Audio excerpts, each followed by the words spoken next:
Hey everyone, so last time we did our Bible study together, we were looking at John chapter 4, and we looked at the story of the Samaritan woman at the well with Jesus. And today we want to bring Reverend in to give us a better background on the story. So let's go inside.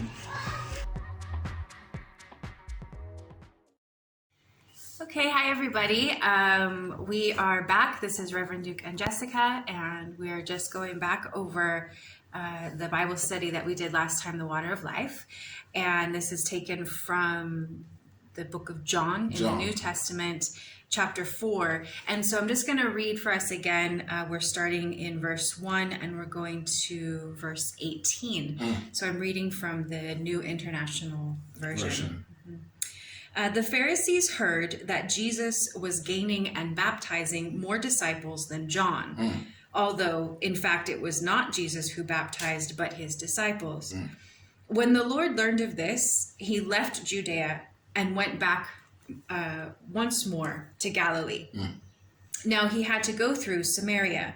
So he came to a town in Samaria called Sychar, near the plot of ground that Jacob had given to his son Joseph. Jacob's well was there, and Jesus, tired as he was from the journey, sat down by the well. It was about the 6th hour. When a Samaritan woman came to draw water, Jesus said to her, "Will you give me a drink?" His disciples had gone into the town to buy food. The Samaritan woman said to him, "You're a Jew, and I'm a Samaritan woman. How can you ask me for a drink?" For Jews do not associate with Samaritans. That's right. Jesus answered her, "If you knew the gift of God and who it is that asks you for a drink, you would have asked him, and he would have given you living water." Living water. "Sir," the woman said, "you have nothing to draw with, and the well is deep. Where can you get this living water? Are you greater than our father Jacob, who gave us the well and drank from it himself, as did all his sons and his flocks and his herds?" Jesus answered, "Everyone who drinks this water will be thirsty again. But whoever drinks the water I give him will never thirst. Indeed, the water I give him will become in him a spring of water welling up to eternal life." Hallelujah. Verse 15, the woman said to him, "Sir, give me this water so that I won't get thirsty and have to keep coming down here to draw water." And he told her, "Go call your husband and come back." "I have no husband," she replied. Jesus said to her, "You are right when you say you have no husband. The fact is that you've had 5 husbands, and the man you now have is not your husband. What you have said is quite true." This is an interesting story. If you look at the first verse there, you see that the baptism, Jesus' disciples were baptizing, and this was after Jesus was baptized by John the Baptist. And At the River Jordan. So after that, Jesus called out his disciples, the first 4 disciples, and then he had his own disciples as well. And of course, they started baptizing people, and that's verse 1, what you saw there. Okay. So then he decides to leave Judea and go back to Galilee. Jesus, because he heard, according to verse 1, that his disciples were baptizing people. And Jesus was frequently on that journey from Judea to Galilee. Okay. And they were nearby towns, right? They were nearby big cities with Samaria between them. They were divided by Samaria.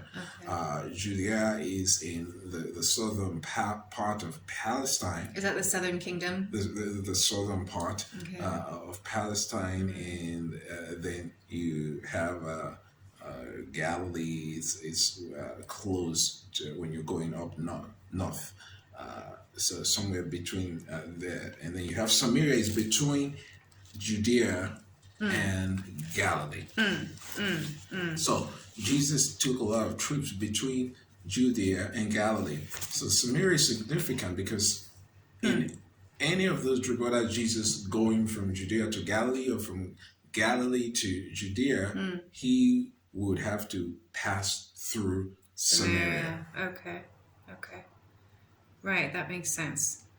And so the woman is even surprised when Jesus talks to her in the first place. He says, and the Bible tells us that in brackets there that Jews don't associate with Samaritans. So what was that all about? And they're neighbors, and they're right in between each other. So what is that all about? Yeah, you have to know the Samaritans came up.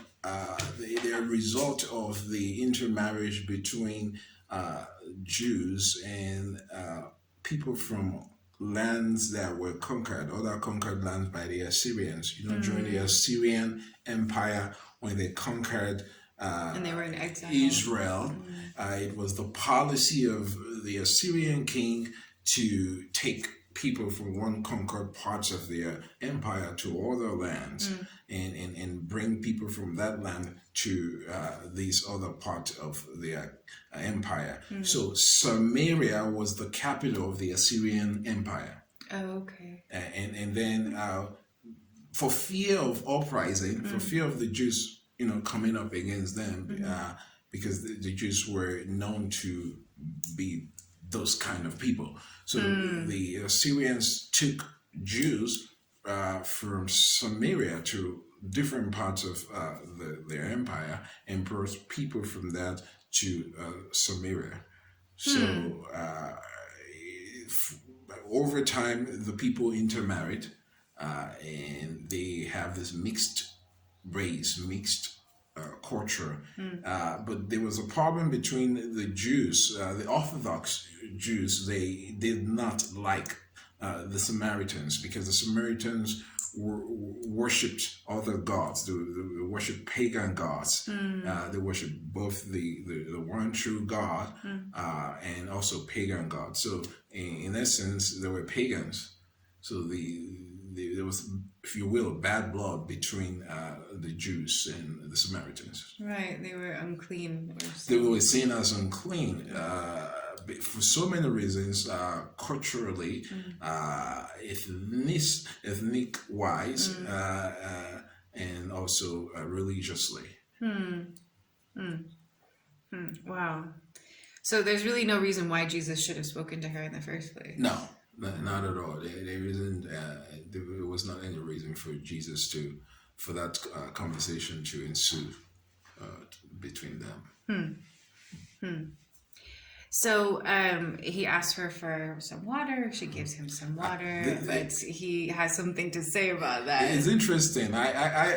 Jesus constantly teaches people and uses different forms of teaching, uses this parabolic style of teaching, and sometimes the method of teaching at that time, the Socrates method, where you answer a question by asking another question. Oh, sure. So Jesus was using those forms of teaching. So Jesus was there to talk to this woman who is like, who is this guy coming to me? And Jesus was very interesting. He wants to show, he's God. He's authority as the King of Kings and the Lord of Lords. I find it fascinating. Like, can you imagine that the Son of God, who knew the day that you were born, just walks up to you?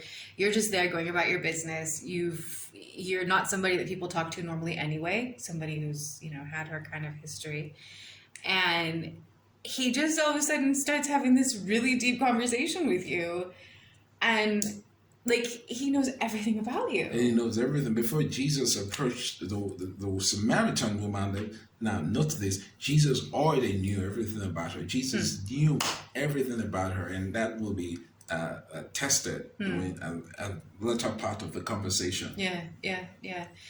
Right. So she's like, okay, she wants the water, but I have a feeling there's a little attitude in her response, right? Yes. This is a very promiscuous woman, very used to dealing with men and very used to being approached by men. So she knows how to get her way with men. So it's no mistake that she probably thought Jesus was one of those men that wanted her, and maybe Jesus just started the conversation by just the water, just with the intention of going into something more than just drinking water. So when she says that he should, okay, she's willing to take the bait, if you will, right? Like, okay, give me this water then. I mean, I'm tired of coming to this well. If you really have some water you want to give me, I'll take you. You know, right?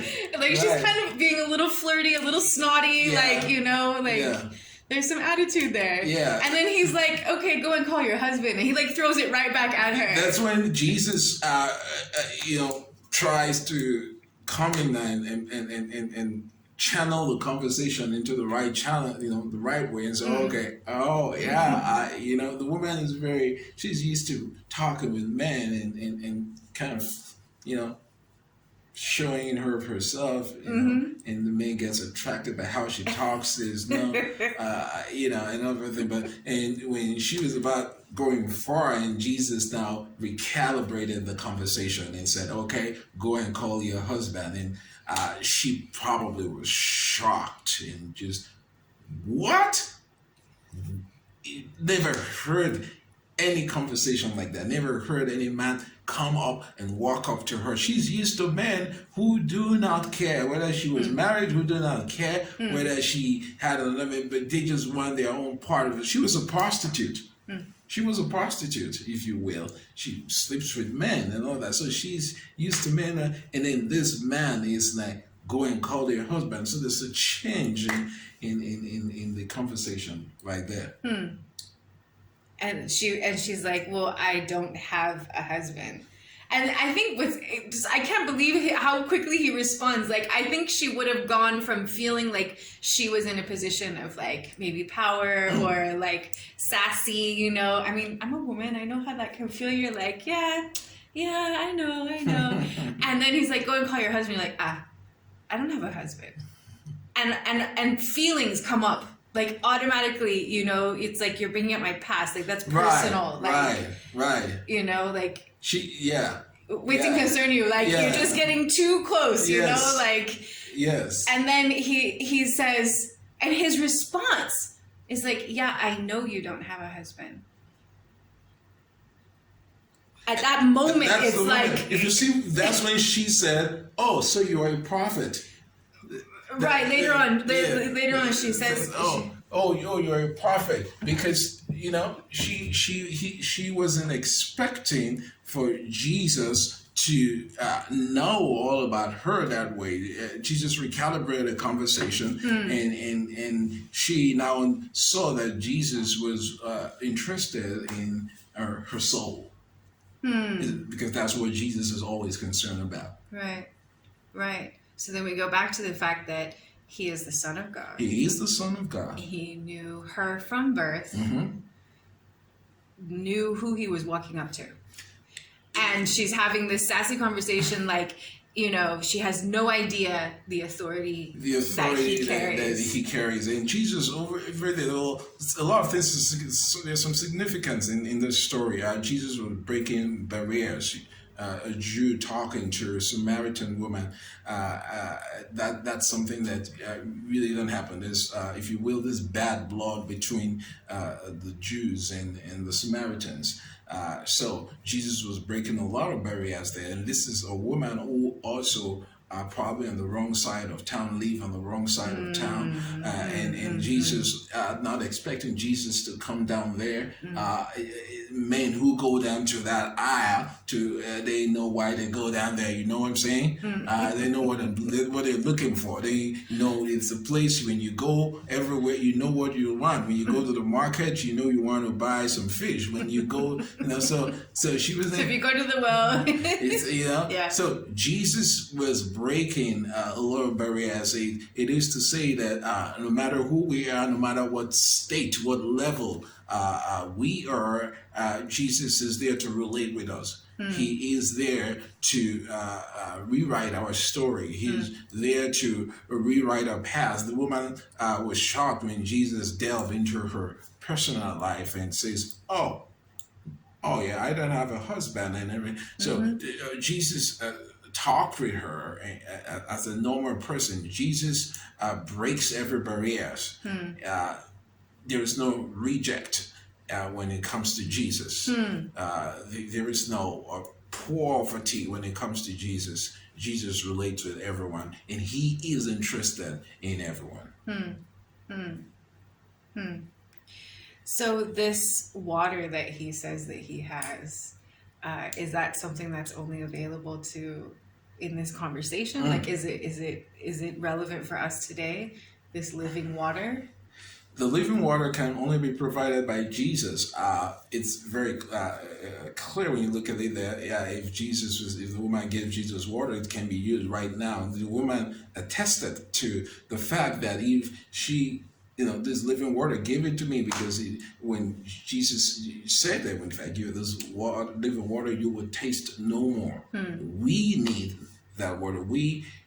I think when you look at that, the significance is all about that whole thing about the water is we need a constant water, a well of life, a spring of life that we have to be drinking over and over again, that will not run out. And Jesus is that water. Whatever source, wherever place we put our trust in, wherever thing that we think we could put our hope in is but for a short time, is but for a moment. Jesus is guarantees continuity. I always tell people, you can never make a wrong bet with Jesus. There's always a guarantee. Yes, sir. More than 100% guarantee when you are on Jesus's party, on Jesus's lane, when you are in the path of righteousness for Jesus' sake. He will give you that water, the water that will never run dry, the living water that will continue to flow and flow and flow.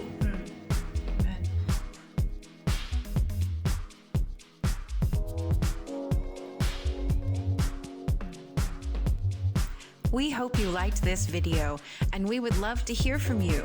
Leave us a comment on this video or send us a private message. You can reach me or my husband, Reverend Enofe, on Facebook or Instagram. Remain blessed, and we hope to see you again soon.